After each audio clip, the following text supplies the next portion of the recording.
kiamat. Apakah benar? Siapa yang ngatur dunia? Jawabannya cuman satu, mata uang. Pernah nggak sih kamu mikir, gimana caranya satu mata uang bisa bikin dunia ketergantungan total? Dolar Amerika Serikat, simbol kekuatan global yang bukan cuma dipakai buat belanja atau nabung, tapi buat ngatur dunia. Dari minyak sampai utang negara, dari krisis ekonomi sampai politik internasional, semuanya bisa ditarik benang merahnya ke satu hal, si kertas hijau ini. Tapi kenapa dunia begitu tunduk sama dolar? Apakah karena kekuatan ekonomi Amerika? Atau ada cerita lain yang jauh lebih rumit dan gak pernah dibahas di sekolah? Dan yang lebih penting, apakah dominasi dolar ini benar-benar kuat? Atau sebenarnya udah mulai retak dari dalam? Yuk kita kulik bareng, dari sejarah gelap yang disembunyikan di balik selat-selat strategis, sampai konflik geopolitik yang ternyata punya hubungan langsung dengan krisis utang, perang mata uang, dan nasib negara berkembang, termasuk Indonesia. Ini bukan video teori konspirasi. Ini realita yang benar-benar kejadian dengan sumber yang valid dan bisa bikin kamu ngelihat dunia dari sudut yang beda. Mari kita mulai dari pusatnya langsung, Amerika. Negara yang sering disebut sebagai ekonomi terbesar di dunia, ternyata sedang menghadapi tantangan yang tidak kecil. Di balik kemewahan infrastrukturnya, teknologi canggih, dan kekuatan militernya yang menyebar ke berbagai penjuru dunia, ada persoalan besar yang mengintai: utang yang terus menumpuk. Selama beberapa dekade, Amerika menjalankan kebijakan fiskal yang cenderung longgar. Anggaran belanja publik terus membengkak untuk membiayai pembangunan, perlindungan sosial, pengembangan militer, hingga penanggulangan krisis. Sumber dananya? Pinjaman. Dalam sistem mereka, utang bukan hal tabu, justru dianggap instrumen utama untuk menjaga pertumbuhan. Namun, utang yang terus bertambah tentu memiliki konsekuensi. Beban bunga yang harus dibayar pemerintah menjadi sangat besar. Bahkan, sebagian dari penerimaan negara kini habis hanya untuk membayar bunga tersebut, belum termasuk pokok utangnya. Ini seperti seseorang yang setiap bulan hanya mampu membayar cicilan minimum kartu kredit, sementara limitnya terus naik. Selama ini, banyak negara percaya Amerika akan selalu mampu membayar utangnya. Tapi belakangan ini, kepercayaan itu mulai diuji. Negara-negara besar yang selama ini memegang surat utang AIS mulai mengurangi eksposur mereka.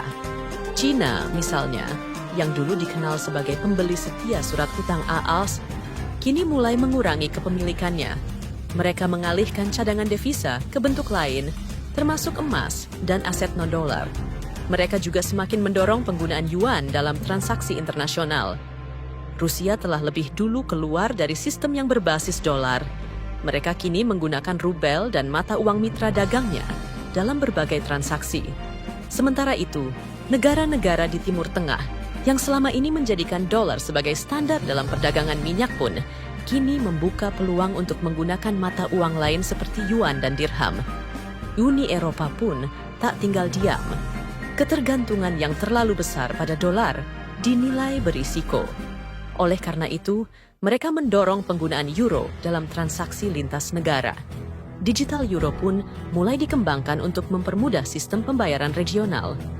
Dari Asia, aliansi negara-negara BRICS, Brasil, Rusia, India, China, dan Afrika Selatan semakin solid.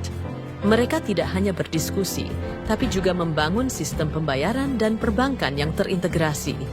Bahkan, sedang dipertimbangkan pula penggunaan mata uang digital bersama lintas negara sebagai langkah strategis mengurangi dominasi dolar. Semua langkah ini mencerminkan satu hal: dunia sedang bersiap. Bersiap untuk mengurangi ketergantungan pada satu mata uang yang selama ini terlalu dominan. Sektor swasta pun ikut bergerak. Perusahaan-perusahaan multinasional mulai menyebar risiko ke berbagai mata uang. Mereka tidak lagi sepenuhnya bergantung pada dolar dalam aktivitas internasionalnya. Bank-bank sentral di berbagai belahan dunia mulai melakukan diversifikasi cadangan devisa mereka. Beberapa bahkan sudah aktif melakukan transaksi bilateral dengan mata uang lokal. Sebagai contoh, Uni Emirat Arab dan India kini melakukan perdagangan langsung dengan menggunakan rupiah dan dirham. Meski skalanya belum sebesar sistem dolar, langkah-langkah ini memperlihatkan bahwa dunia mulai memiliki alternatif nyata. Akibatnya, tekanan balik ke ekonomi Amerika pun meningkat. Investor asing mulai menahan diri. Permintaan terhadap surat utang baru melemah. Dan ironisnya, kini pemerintah AS sendiri yang menjadi pembeli utama surat utang mereka, sebuah siklus tertutup yang pada dasarnya tidak sehat secara jangka panjang. Masyarakat Amerika juga mulai merasakan dampaknya. Kenaikan harga kebutuhan pokok, tekanan daya beli, dan ketidakpastian ekonomi membuat banyak warga mulai melirik instrumen alternatif. Generasi muda di sana semakin aktif mengadopsi aset digital dan sistem keuangan yang lebih terdesentralisasi. Yang menarik, krisis ini bukan semata-mata masalah teknis, tapi lebih dalam lagi, ini soal sistem yang terlalu lama dianggap tak tergoyahkan. Amerika terbiasa menjadi pusat, tapi ketika pusat itu mulai goyah, seluruh sistem di sekelilingnya pun ikut goyah. Bayangkan sebuah sistem keuangan global yang bertumpu pada kepercayaan terhadap satu mata uang. Ketika kepercayaan itu mulai hilang, maka pondasinya akan retak. Dan jika retak itu makin dalam, sistem yang berdiri di atasnya bisa roboh, meski perlahan. Inilah yang sedang diamati dunia saat ini. Bukan sekadar soal dolar, tapi soal kemana arah sistem keuangan dunia akan bergerak selanjutnya. Kita sekarang berada di persimpangan sejarah. Untuk pertama kalinya dalam beberapa dekade terakhir, dominasi mata uang yang dianggap tak tergantikan mulai dipertanyakan. Dolar Amerika, yang selama ini jadi pilar stabilitas ekonomi global, kini berdiri di tengah sorotan tajam dari dunia yang makin realistis. Dunia yang mulai memahami bahwa terlalu bergantung pada satu entitas bisa menjadi kelemahan. Tapi pertanyaannya, apakah ini akhir dari segalanya? Atau justru ini awal dari tatanan baru yang lebih sehat, lebih seimbang, dan lebih adil bagi semua? Kita tidak sedang menyaksikan keruntuhan mendadak.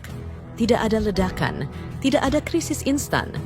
Tapi yang terjadi lebih menegangkan, sebuah proses peluruhan. Ketika satu persatu negara mulai mengambil langkah menjauh dari sistem yang dulu dianggap suci, pelan tapi pasti, kekuatan dominan pun mulai terkikis. Amerika Serikat masih menjadi kekuatan besar. Teknologi mereka, jaringan politik mereka, pengaruh budayanya, semua masih kuat. Tapi keunggulan mereka sebagai pusat keuangan dunia tidak lagi absolut. Dunia kini lebih berani mencari alternatif, lebih kritis dalam memilih jalur, dan lebih siap untuk beradaptasi. Yang menarik, perubahan ini tidak selalu muncul dari permusuhan. Sebaliknya, ini muncul dari kebutuhan. Kebutuhan untuk punya kendali lebih besar atas kedaulatan ekonomi. Kebutuhan untuk tidak lagi terjebak dalam ketergantungan yang rapuh. Kebutuhan untuk bertahan di dunia yang makin dinamis. Buat kita yang ada di luar sistem pusat, ini momen penting. Bukan untuk jadi penonton pasif, tapi untuk ikut memahami dan mengambil sikap. Karena dampaknya nyata. Harga barang, nilai tukar, suku bunga, dan bahkan kesempatan kerja. Semuanya bisa dipengaruhi oleh arah angin dari perubahan ini. Dan yang paling penting, ini bukan soal menjatuhkan siapa, tapi soal menciptakan keseimbangan baru. Dunia tak bisa terus berjalan dengan satu mata uang sebagai penentu segalanya. Di era keterbukaan informasi, ketergantungan tunggal justru menjadi ancaman. Maka, ketika kepercayaan terhadap satu sistem mulai tergeser, bukan berarti dunia runtuh. Bisa jadi ini justru kesempatan untuk membangun sistem yang lebih adil, yang tidak bergantung pada satu negara, yang memberi ruang pada lebih banyak suara, dan yang memungkinkan dunia berkembang dengan pondasi yang lebih kuat. Karena pada akhirnya, bukan siapa yang paling kuat yang akan bertahan, tapi siapa yang paling mampu membaca perubahan dan siap menyesuaikan diri. Lalu, bagaimana dengan rupiah? Apakah langkah yang harus diambil Indonesia? Tuliskan pendapatmu di kolom komentar ya.